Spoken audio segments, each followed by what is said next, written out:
9 weeks, £40 million in estimated legal costs, 7 claimants. And as of the 31st of March 2026, it is over, at least the part Harry can control. Closing arguments have concluded in Prince Harry's final lawsuit against Associated Newspapers Limited, the publisher of the Daily Mail and the Mail on Sunday. Mr. Justice Nicklin will now retire to write a verdict. No one knows when it will arrive. But the outcome may be the single most consequential legal moment in Harry's post-royal life, and as of today, it could go either way. To understand why this verdict matters so much, you need to understand what Harry was actually asking a court to confirm, and how much already rides on the answer. This is the third major privacy case that Harry has brought against a British tabloid publisher. He won the first 2. Against Mirror Group newspapers, he received damages, an apology, and a formal admission that he had been unlawfully targeted. Against News Group newspapers, the publisher of The Sun, he received a settlement, an admission of wrongdoing, and a public acknowledgement that covered unlawful practices going back years. Harry accepted both outcomes as exactly that: accountability. Not closure, but a record. This third case is against Associated Newspapers, and it is different in character from the first 2. The articles at issue, roughly 50 of them, span from 2000 to 2015, covering the period from Harry's teenage years through his time as a working royal. The methods he alleges are serious: phone tapping, voicemail interception, and blagging, a practice in which individuals are impersonated to extract medical records, financial details, and private information without consent. He is not the only claimant. 6 others have brought similar accusations: Sir Elton John, actor Elizabeth Hurley, activist Doreen Lawrence, Sadie Frost, Simon Hughes, and David Furnish. Together, they have described a pattern, across 2 decades, of unlawful surveillance presented as journalism. ANL has denied it all. Its lawyers called the allegations preposterous before proceedings even began. The publisher has insisted throughout that its journalists reported lawfully, built genuine sources, and operated within the rules. That position has not shifted across 9 weeks of evidence. Harry's position has not shifted either. What looked like sourcing was surveillance. What the papers called journalism was, in many cases, invasion. The judge will now decide which account of those decades holds up. Harry took the witness stand in January, and the session carried weight beyond its legal purpose. He arrived at the Royal Courts of Justice on the 21st of January, paused outside to acknowledge the crowd that had gathered, and gave evidence for the second time in 3 years. Under questioning from his own barrister, David Sherborne, he spoke about what the alleged practices had done to his daily life: the paranoia, the erosion of trust, the permanent sense of being monitored. He said he had been made to feel paranoid beyond belief. And then he said something that cut through all the legal framing: that the tabloids had made his wife Meghan life an absolute misery. His voice broke. He described returning to a courtroom as a recurring traumatic experience.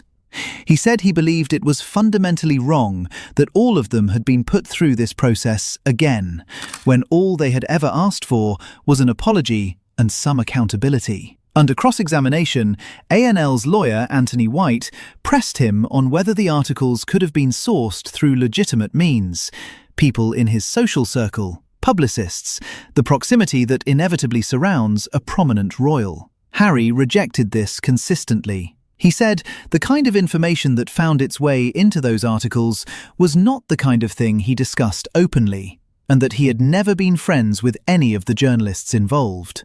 That moment in the witness box matters not just emotionally, but as a declaration of what this case has always been about at its core. 2 publishers have been held to account: The third, the one that has, by many assessments, produced the most consistently damaging coverage of Harry and Meghan across the years that defined their public lives, has not. Whether a judge will change that is now the only question that remains. Here is where this case becomes genuinely uncertain, and I want you to hold this carefully, because by the end of this, the picture may look very different from how it has been presented. Everything in this case, according to ANL's defence, may rest on one figure. His name is Gavin Burrows. He is a former private investigator who once appeared in a BBC documentary in which he admitted having targeted a young Prince Harry on behalf of tabloid newspapers, and apologised for it. That admission, combined with a signed statement in which he claims to have carried out hundreds of jobs for the Mail Group between 2000 and 2005, was part of the foundation on which Harry's legal team assembled this case. But when Burrows appeared in the witness box, he reversed course entirely. He said he had never worked for ANL. He denied the signed statement was genuine. He claimed it had been fabricated by the claimant's legal team and that his signature had been forged. That is not a minor qualification. That is an extraordinary claim, made under oath by the very person whose earlier account had helped give Harry's lawyers reason to proceed. And it created an immediate and serious problem. ANL's closing argument moved directly on it. Defense lawyer Anthony White said the entire case had collapsed at that moment, that the lawsuit was built on a document its own supposed author now repudiates as a forgery. Harry's team pushed back. Sherborne argued there was substantial other evidence, payment records to private investigators that aligned with the publication dates of the articles in question, testimony from multiple individuals, and a documented pattern of unlawful information gathering that could not be dismissed because one witness had changed his account. The judge heard both. Now he weighs them, and it is far from clear how he will come down.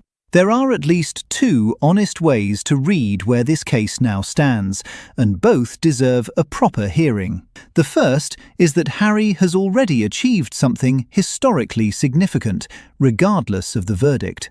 Across 3 cases, he has forced 3 of Britain's biggest tabloid publishers into courtrooms, where they have had to answer, under oath, for what their newsrooms actually did. 2 have now formally admitted to unlawful practices.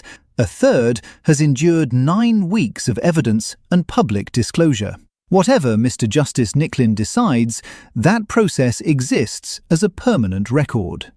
The Burrows complication may prove to be one contested element within a broader evidentiary picture, not fatal to the case at all. The second reading is harder for Harry's supporters to sit with. It is that by the time this third case was assembled, the evidential foundation was thinner, that the central figure on whom significant reliance was placed has now publicly repudiated the most important document in the most dramatic terms possible, that ANL's lawyers may be right when they argue the case rested too heavily on inference and too little on direct, documented fact. If the judge agrees, Harry could lose, and the final chapter of his press accountability campaign would close not with a third victory, but with a public defeat against the publication he has most consistently identified as the source of harm to his family. Neither reading is dishonest, neither is yet settled, and the verdict, when it arrives, will resolve the tension between them in a way that no commentary can predict right now. Keep both possibilities in mind, because your reading of which one fits better will shape how you interpret everything that comes after. The legal stakes in themselves are substantial. If Harry wins, a third major British publisher will be formally found liable for practices that have now been confirmed as unlawful at 2 others. The financial and reputational consequences for associated newspapers would be serious, and the estimated legal costs approaching £40 million would fall heavily. If Harry loses, the picture is more complicated.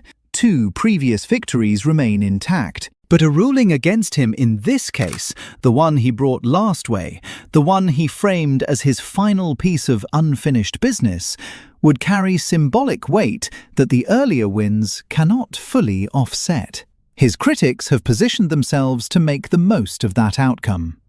What the verdict means beyond the courtroom, for Harry's relationship with the palace, for any possibility of a future role in Britain, for the story he has built around why he and Meghan left, is harder to calculate in advance. It is worth noting that Harry has consistently said this was never about money. He has described his goals as accountability and reform of a press environment he believes drove him out of his own country and contributed, in ways that cannot be undone, to the death of his mother. Whether a verdict in either direction delivers either of those things, whether the British press has structurally changed because of these cases, or simply absorbed the legal costs and continued, is a question that will outlast this ruling by years. The legal case closes. The deeper question stays open for longer. Mr. Justice Nicklin now has everything he needs to write his ruling. There is no timeline attached to that decision. There is no signal to watch for from the courts. Harry, for the first time in this entire 3-year process, has no more moves left to make. That is an unusual position for someone who has worked so deliberately to shape his own narrative. The judge is not his ally or his enemy. The judge simply has the evidence, and the judge alone will decide what it means. If Harry had never brought any of these 3 cases, 2 of Britain's biggest publishers would never have formally admitted, on the record, what their newsrooms did to him. That record exists regardless of what comes next. The question this verdict will answer is whether the story ends there, or whether there is one final chapter still to come. What is your reading? Would a Harry victory prove that this campaign was worth everything it cost?